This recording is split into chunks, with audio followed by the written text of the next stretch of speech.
Ever tried living a whole day like you're in a different country without leaving your own?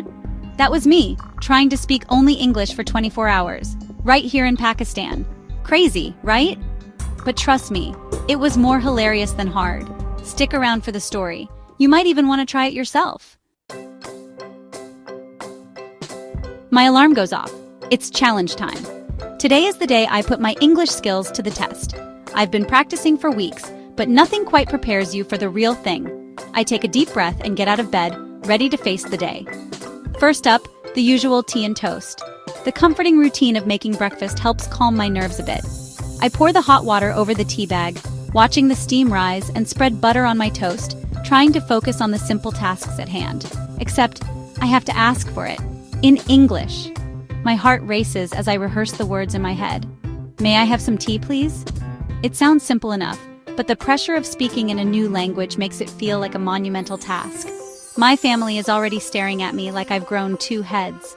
They know about my challenge and are eager to see how I perform. Their amused glances don't help my nerves, but I know they mean well. Morning, everyone. May I please have some tea? I manage to say. Awkward silence. Then giggles erupt. My cheeks flush with embarrassment, but I try to laugh along. It's all part of the learning process, I remind myself. This is going to be a long day, but I know that each moment, each awkward attempt, brings me one step closer to mastering English.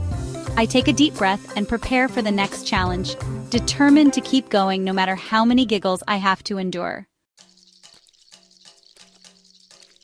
Breakfast gets more interesting. I try explaining to my mom I want cereal, but cereal in her world is a whole different thing. I'm talking milk and those crunchy flakes. She's thinking, spicy lentil stew. We're both confused and laughing. Finally, I point at the cereal box. Victory, sort of.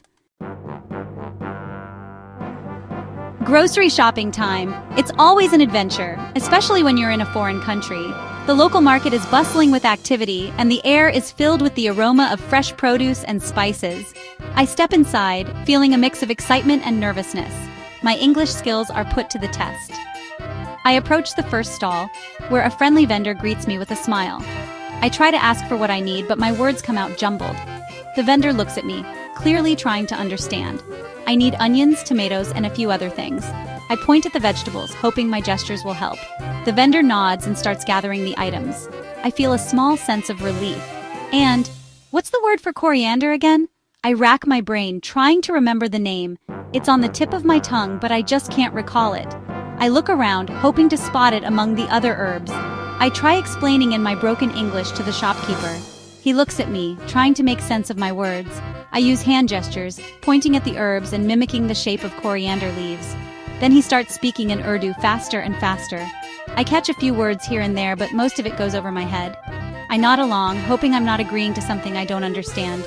I just smile and point at what I need. Finally, he understands and hands me the coriander. Mission accomplished. Barely. I leave the stall with my basket full, feeling a mix of triumph and exhaustion. Shopping in a foreign language is no easy feat, but it's all part of the adventure. Afternoon means phone calls. It's that time of the day when everyone seems to be reaching out, catching up, or just checking in. The sun is high, casting a warm glow through the windows, and the phone starts to ring. It's a familiar sound, but today there's a twist, and you guessed it, all in English. This isn't just any ordinary phone call. It's part of a challenge I've taken on to improve my English skills. The reactions I get are priceless. Some are surprised, others are amused, and a few are downright confused. My friends are surprised to hear me speaking like this. They know me well, and hearing me suddenly switch to English catches them off guard. It's like they're hearing a different version of me, one that's more confident and articulate.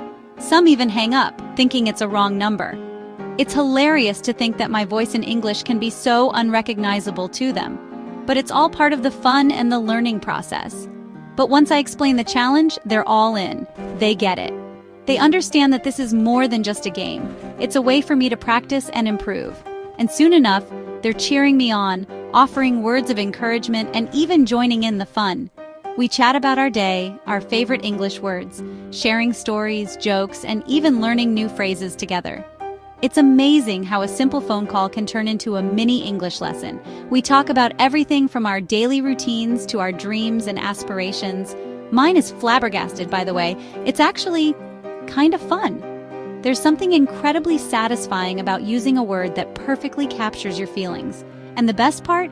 We're all learning and growing together, one phone call at a time. As the sun sets, I'm exhausted but exhilarated. My English definitely needs work, but hey, I survived. More importantly, I realized something. Language isn't just about words, it's about connecting. And sometimes a little challenge can open up a whole new world of confidence and laughter. So, my friends, are you ready for your own 24-hour English adventure? It's scary, it's funny, and trust me, it's worth it. You might just surprise yourself. Go on, give it a try. You never know what you might discover.